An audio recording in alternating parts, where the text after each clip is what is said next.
Otherworldly Evil Monarch, Bab 30, Judul, Keras. Karena kalian semua bersedia, aku sekarang akan mengumumkan aturan pelatihanku, kata Jun Xie dengan dingin. Aku hanya akan mengatakan ini sekali, siapapun yang melanggar aturan akan dibunuh tanpa kecuali. Tidak ada kesempatan kedua di sini. Dalam pelatihanku, tidak ada hukuman fisik. Kata penyesalan tidak ada. Hanya ada kemenangan atau kematian. Keduanya adalah satu-satunya jalan yang tersedia untukmu. Mulai saat ini dan seterusnya hingga akhir pelatihan kamu, aku adalah otoritas tertinggi kamu.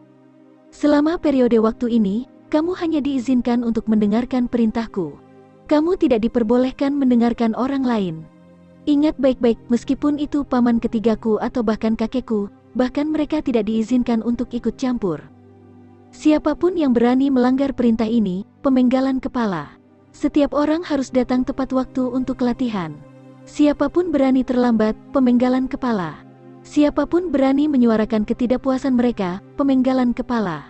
Siapapun berani melanggar perintahku, pemenggalan kepala. Pemenggalan kepala. Pemenggalan kepala.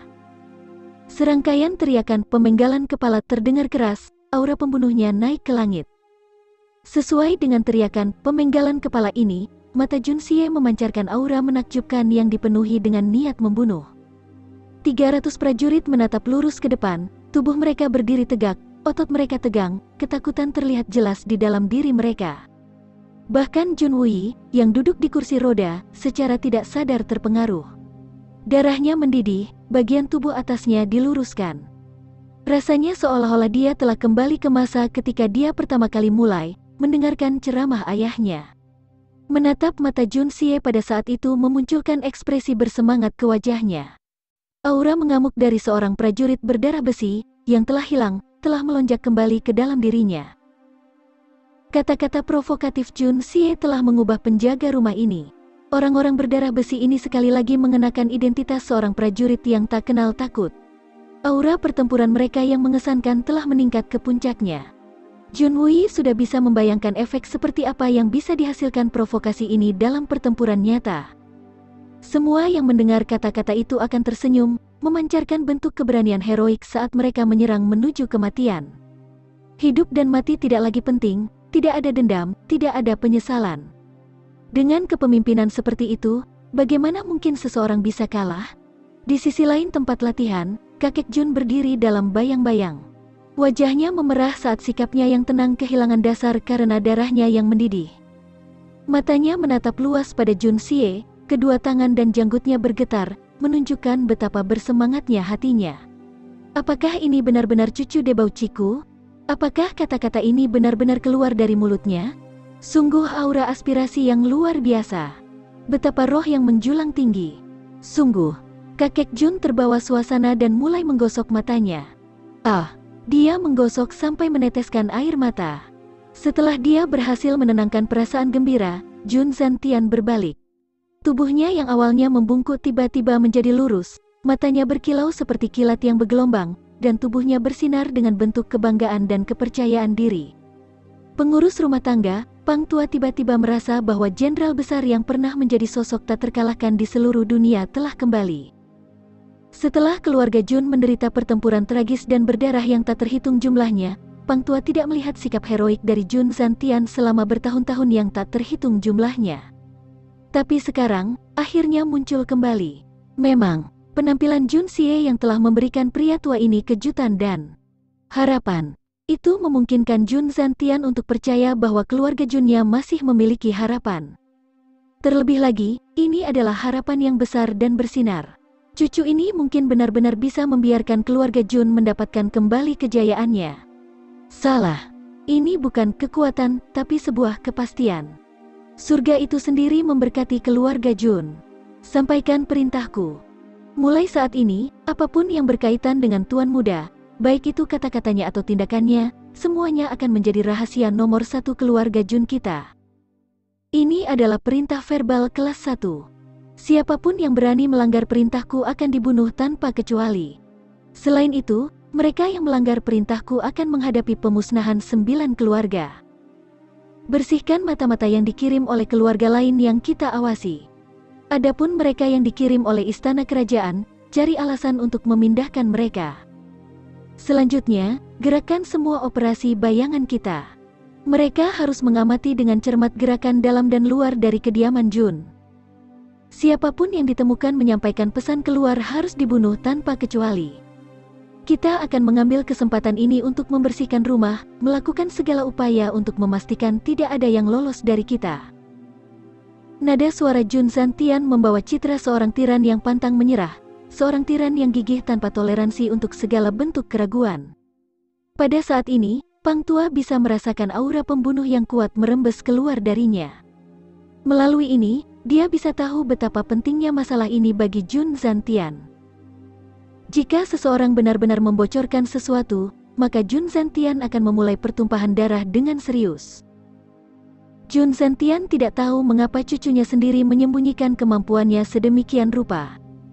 Namun, karena dia melakukan sebanyak itu, maka pasti akan ada alasannya, pasti ada rencana. Penampilan Jun Xie hari ini benar-benar mengejutkannya, kejutan menyenangkan yang tak terduga. Namun, menurutnya, cucunya ini telah melakukan langkah yang agak sembrono. Jika berita tentang masalah ini menyebar, maka banyak mata akan mengarahkan pandangan mereka ke Jun Xie. Kakek Jun tidak punya keinginan untuk mencari tahu apakah orang-orang ini memiliki niat baik atau niat buruk. Karena itu, lelaki tua yang bijak ini memutuskan bahwa hal pertama yang harus dia lakukan untuk cucunya adalah membantunya membersihkan pantatnya. Dia mengeluarkan perintah lisan kelas 1. Siapapun yang tidak taat akan menghadapi pemusnahan 9 keluarga. Pada kenyataannya, tidak ada yang namanya penyembunyian kemampuan. Jun Moxi bukan lagi Jun Moxi, melainkan Jun Xie. Dia adalah raja pembunuh dari dunia lain, Raja Iblis. Sementara itu, teriakan Jun Xie terus bergema dari tempat latihan. Sekarang, dengarkan perintahku. Kamu sekarang memiliki 10 napas waktu untuk bersiap. Aku ingin 300 kamu membentuk 2 tim.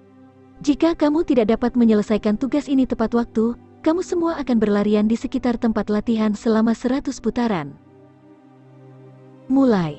Begitu kalimat itu diucapkan, formasi menjadi kacau balau saat para pria masuk dan keluar, terjalin antara satu sama lain.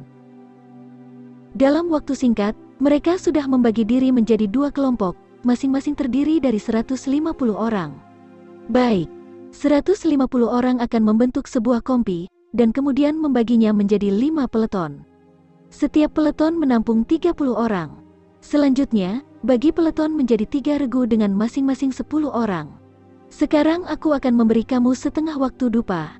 Aku tidak peduli bagaimana kamu memutuskan, tetapi kamu harus memilih pemimpin untuk setiap kompi, peleton, dan regu. Ingat, pilihan ini adalah pilihan yang kamu buat. Karena itu, kamu harus mematuhi perintah pemimpin kamu.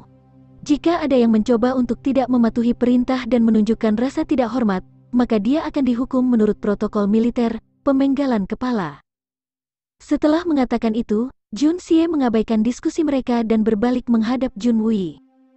Jun Wei diam-diam memandangnya, lalu tiba-tiba tersenyum. Matanya menunjukkan rasa terkejut yang berat.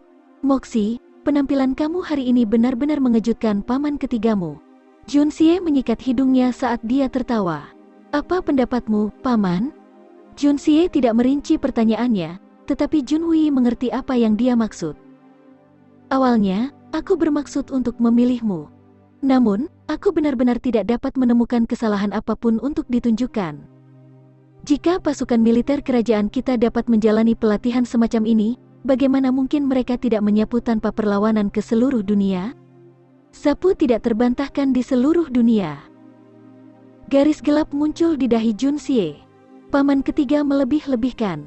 Hanya saja konsep awal aku berbeda dengan kamu. Alasan kamu melatih tentara kamu adalah demi kerajaan Tianxiang, namun, alasan aku melatih para prajurit ini adalah demi keluarga Jun kita. Aku melatih mereka untuk memastikan keamanan keluarga kita. Saat mempertimbangkan hal ini, orang dapat melihat perbedaan kritis. Demi kerajaan, demi keluarga Jun kita, Jun Wei awalnya adalah seorang jenderal besar yang sangat setia kepada kerajaan. Tapi, setelah mengalami tragedi seperti itu dan terpaksa mengungsi di rumah selama 10 tahun, pemikiran ini perlahan memudar. Dia bisa melihat bahwa keluarga Jun telah memberikan sejumlah besar layanan berjasa kepada negara setelah menderita melalui kesulitan yang tak terhitung banyaknya. Namun, baik saudara laki-laki maupun keponakannya tewas dalam pertempuran. Adapun dirinya sendiri, dia lumpuh seumur hidup. Jika ini terjadi di medan perang dan musuh mereka secara terbuka mengalahkan mereka, maka Junwuyi tidak akan mengeluh. Tapi, semua yang telah terjadi pada mereka terjadi dalam keadaan yang mencurigakan, namun kerajaan tetap acuh tak acuh. Ayahnya, Jun Zentian terus berusaha menyelidiki masalah ini. Beberapa kali dia berhasil menemukan beberapa petunjuk tentang masalah tersebut, tetapi tiba-tiba terputus dari informasi lebih lanjut. Tidak mungkin kejadian ini tidak disebabkan oleh seseorang. Sekali lagi, kerajaan tetap apatis dengan kejadian ini, menyebabkan Junwuyi menjadi tidak terikat. Jika ini 10 tahun yang lalu, jika ini adalah Junwuyi yang berdarah panas dari saat itu, mendengar seseorang mengatakan bahwa melatih tentara adalah untuk keluarga mereka sendiri dan bukan untuk kepentingan kerajaan, dia akan melompat keluar untuk menangkapnya. Pelakunya, menuduhnya sebagai penjahat, pengkhianat kerajaan. Tapi, Junwuyi saat ini tidak lagi memiliki cara pandang seperti itu. Sebaliknya, dia benar-benar bingung. Apakah itu layak? Apakah itu benar-benar berharga? Keluarga Jun kita adalah pilar besar yang telah ditetapkan oleh banyak orang, dan saat ini berdiri di posisi yang genting. Kerajaan di sisi lain dipenuhi dengan arus bawah yang kacau. Dalam keadaan ini, keluarga Jun kita dapat menghadapi bencana yang tak terpecahkan kapan saja. Jika bukan karena ini, apakah benar-benar ada yang buruk menjadi pengangguran yang tidak mampu menunggu panggilan kematian? Jun Xie menghela nafas. Inilah alasan mengapa kamu akhirnya memutuskan untuk mengungkapkan diri kamu yang sebenarnya? Junwuyi menatap diam-diam ke arah Jun Xie dengan mata seperti elang. Apakah kamu mengatakan bahwa jika keluarga kita tidak dipaksa melakukan batas semacam ini, maka kamu akan terus bermain-main sebagai debauci? Aku merasa sulit untuk percaya bahwa seseorang semuda kamu dapat memiliki tingkat pemahaman yang semendalam ini.